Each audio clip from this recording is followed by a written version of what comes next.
அறநிலையத்துறையின் அசையும் மற்றும் அசையா சொத்துக்களின் வருவாய் அதன் புனிதமான நோக்கத்திற்கு மட்டுமே பயன்படுத்தப்படும் அப்படின்னு ஆளுநர் உரையில இடம்பெற்றிருக்கு. இந்த கருத்தை பார்க்கும் பொழுது அறநிலையத்துறையே இருக்கக்கூடாது அப்படின்னு சொல்ற பாஜகவுடைய குரலாகத்தான் தாவேக அரசும் சொல்லுதா அப்படிங்கிற சந்தேகம் எங்களுக்கு வருது. பாஜகவும் வலதுசாரிகளும் சொல்றது இதுதான், அறநிலையத்துறை பள்ளி கல்லூரிகளை நடத்தக்கூடாது, அறநிலையத்துறை பள்ளி கல்லூரிகளை நடத்தக்கூடாது அப்படின்னு சொல்லிட்டு இருக்கிறாங்க. இதுக்காக வழக்கும் தொடர்ந்து இருக்கிறாங்க. இந்த நிலைப்பாடு திருமண மண்டபங்கள் வணிக வளங்களோடு நிற்குமா, இல்ல கல்வி நிறுவனங்களுக்கும் இந்த கண்டிஷன்ஸ் அப்ளை செய்யப்படுமா? அறநிலையத்துறையை பொறுத்த வரைக்கும் கோவில்களின் வருமானம் கோவில்களில் வரக்கூடிய பக்தர்களுக்காக செலவிடப்படும் என்பதை நம்முடைய ஆளுநர் உரையில் இடம்பெற்றதுதான் அதனுடைய சாராம்சம்.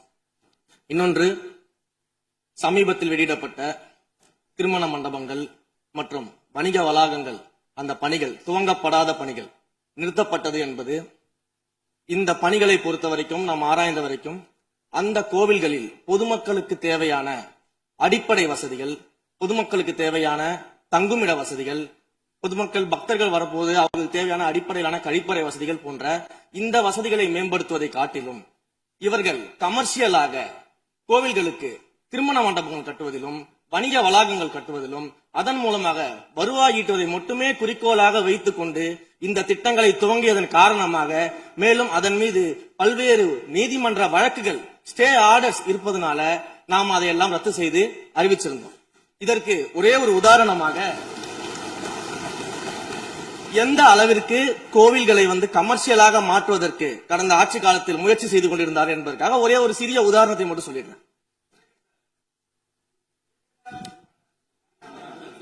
அருள்மிகு குன்னூரில் இருக்கக்கூடிய அருள்மிகு விநாயகர் திருக்கோயில், ஏறத்தாழ அந்த கோயில்கள் இருந்து கோயில் நிதியை பயன்படுத்தி 10 கோடி ரூபாய் மதிப்பில ஒரு மல்டி லெவல் கார் பார்க்கிங் வசதியை அந்த கோயிலுக்கு ஏற்படுத்துவதற்கான திட்டத்தை இந்த அரசு அனுமதித்திருக்கிறது. இதற்கு முன்னால் இருந்தக்கூடிய அமைச்சர் அவர்கள் அதை அறிவித்திருக்கிறாங்க. அந்த கோயில்ல ஒட்டுமொத்தமாக மாதத்திற்கு வரக்கூடிய பக்தர்களின் எண்ணிக்கையே 500 தான் ஆவரேஜா.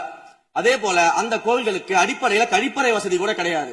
இது மட்டும் இல்ல, குன்னூர் மற்றும் உதகையை சுற்றி இருக்கக்கூடிய அனைத்து பகுதிகளிலும் இருக்கக்கூடிய 50 கோவில்கள்ல பேசிக்கா இருக்கக்கூடிய டாய்லெட் பெசிலிட்டிஸ் கூட அங்க இருக்கக்கூடிய கோயில்களுக்கு கிடையாது. அப்படிப்பட்ட இடங்கள்ல கோயில் நிதியை பயன்படுத்தி எதற்காக மல்டி லெவல் கார் பார்க்கிங் தேவைப்படுது? அப்ப இது கமர்ஷியல் திட்டங்கள் இல்லையா? கோவில் நிதியை இப்படி கமர்ஷியலாக பயன்படுத்துவதற்கு எதிராக தான் நாம இந்த திட்டங்களை எல்லாமே தடுத்து இந்த திட்டங்கள் தேவையில்லை, அதற்கு பதிலாக நம்முடைய அரசாணையிலே வெளியிட்டிருக்கிறோம். மிக தெளிவாக கடைசி வரியை படித்து பார்த்தால் எல்லாருக்கும் தெரியும். இந்த கோவில் நிதியை பயன்படுத்தி கோவிலும் பக்தர்களும் பயன்படக்கூடிய வகையில மாற்று திட்டங்களை உருவாக்கும்ன்ற வரியை நம்ம மென்ஷன் பண்ணியிருந்தோம். எந்த இடத்திலையுமே மக்கள் பயன்படக்கூடிய கல்வி நிலையங்களையோ இல்ல இது போன்ற மருத்துவ வசதிகளையோ நாம செய்து தரமாட்டோம்னு சொல்லல. இன்னும் சொல்ல போனா கடந்த 5 ஆண்டுகள்ல ஒன்றிய அரசின் நிதி உதவியோடு பழனியில பாத்தீங்கன்னா ஒரு சித்த மருத்துவமனை கட்டுவதற்கான நிதி உதவியை ஒன்றிய அரசு தருவதற்கு தயாராக இருந்தது. ஆனா கடந்த ஆட்சியில அந்த திட்டத்தை அப்படியே கடப்புல போட்டுட்டு கேட்டா ரெக்கரிங் செலவை எங்களால ஏத்துக்க முடியாது அப்படின்னு சொல்லி கடப்புல போட்டு வச்சிருந்த இந்த திட்டத்தை நாம இன்றைக்கு கையில் எடுத்து அதை துவங்குவதற்கான ஆய்வில் இறங்கியிருக்கிறோம். அப்ப எந்த இடத்திலையுமே மக்கள் பயன்பெறக்கூடிய திட்டங்களை நாம தடுக்கவும் இல்ல, நாம யாருக்கும் பி டீமாக இருந்து வேலை செய்ய வேண்டிய அவசியமும் இல்ல. கோயில்களின் நிதியை ஒரு காலமும் கமர்ஷியலாக பயன்படுத்த வேண்டிய அவசியமும் மாண்புமிகு தமிழ்நாடு முதலமைச்சர் தலைமையிலான தமிழக வெற்றி கழகத்தின் ஆட்சிக்கு தேவையும் இல்லை. மாண்புமிகு உறுப்பினர் சேகர் பாபு. மாண்புமிகு பேரவைத் தலைவர் அவர்களே, இந்து சமய அறநிலைத்துறை கொடைகள் என்ற ஒரு சட்டம் இருக்கின்றது. அந்த சட்டத்தில் விதி 69 என்ற குறிப்பிடப்பட்டிருக்கின்ற அந்த பணிகள் சட்ட விதிகளுக்கு உட்பட்டு சட்டத்தின் 36 பிரிவிலிருந்துதான் இந்த பணிகள் மேற்கொள்ளப்பட்டன.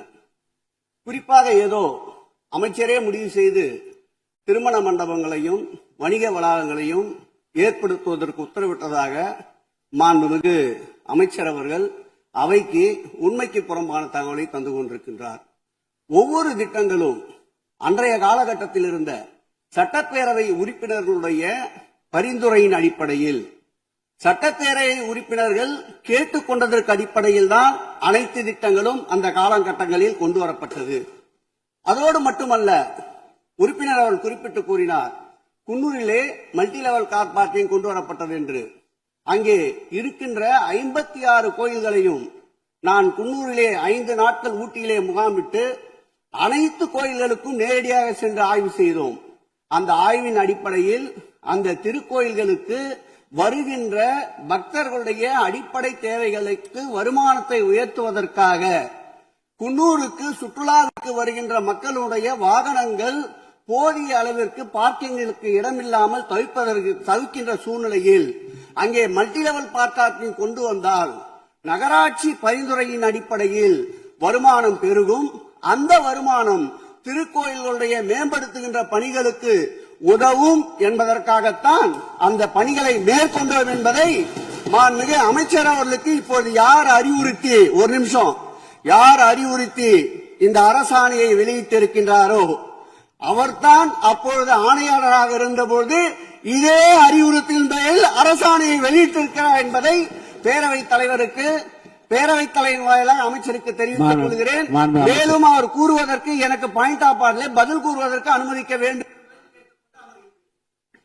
மாண்புமிகு பேரவைத் தலைவர் அவர்களே, குன்னூரில் இருக்கக்கூடிய அந்த விநாயகர் கோயிலுக்கு சொந்தமான இடத்துல மல்டி லெவல் கார் பார்க்கிங் அமைப்பதற்கு ஏற்கனவே அங்க இருக்கக்கூடிய நகராட்சி நிர்வாகம் ப்ரப்போசல் வழங்கிய போது அந்த நகராட்சி நிர்வாகத்திடம் நம்முடைய நிலத்தை குத்தகைக்கு கொடுத்து அதன் மூலமாக இருக்கக்கூடிய வருவாயை வைத்துக் கொண்டு நாம் முடிந்த வரையில் நம்முடைய கோயில்களுக்கு தேவையான அடிப்படை வசதிகளை நாம் செய்து கொடுக்கலாம். ஆனால் கோயில் நிதியவே 10 கோடி எடுத்து அங்கு மல்டி லெவல் கார் பார்க்கிங் வந்து எந்த விதமான பொதுமக்களும் பக்தர்களும் கேட்கல. பக்தர்களும் பொதுமக்களும் கேட்பதெல்லாம் கோயிலுக்கு உள்ளே சென்று மனநிறைவோடு தரிசனம் செய்துவிட்டு வெளியே வரும்பொழுது அவர்களுக்கு தேவையான அடிப்படை வசதிகளை தான் பக்தர்கள் கேட்டுக் கொண்டிருக்கிறார்கள். அதை செய்தாலே போதுமானது. மாநில எதிர்கட்சி தலைவர் பேசுகிறீங்க. போதுங்க, நீங்க சொன்னீங்க விளக்கம் சொல்லி திருப்பி இதை நான் அனுமதிக்க முடியாது. மாண்பு எதிர்கட்சி தலைவர் பேசுங்க. வேண்டாம், போதும், நீங்க பதில் சொல்லிட்டீங்க. பாருங்க, மல்டி லெவல் கார் பார்க்கிங் தேவைன்னு அவர் இல்லைன்னு சொன்னாரு, ஏன் போட்டு நீங்க சொல்லிட்டீங்க. அதோட விவாதம் முடிஞ்சது. மாண்பு எதிர்கட்சி தலைவர் பேசுங்க. நீங்க திரும்ப எதுக்கு பாயிண்ட் பாடுற? இனிமே எதிர்கட்சி தலைவர் பேசி முடிக்கிற வரைக்கும் குறுக்கீடுகள் அவசியம் இருந்தால் அனுமதிப்பேன், அனுமதிக்க முடியாது. எதிர்கட்சி தலைவர் பேசலாம். ஒரு குற்றச்சாட்டு இல்ல, அவர் விளக்கம் தான் சொன்னார். என்ன குற்றச்சாட்டு சொன்னாரு? அவர் விளக்கம் சொல்லிட்டாரு. மாண்பு எதிர்கட்சி தலைவர் நீங்க பேசலாம். இனி மாண்பு எதிர்கட்சி தலைவர் பேசி முடிக்கிற வரைக்கும் எந்த குறுக்கீடுகளுக்கும் நான் அனுமதிக்க முடியாது. அவசியம் ஏற்பட்டால் விதிகள் உட்பட்டு அனுமதிக்க வேண்டிய உரிமை எனக்கு இருக்கிறது. இப்போது மாண்பு எதிர்கட்சி தலைவர் பேசலாம்.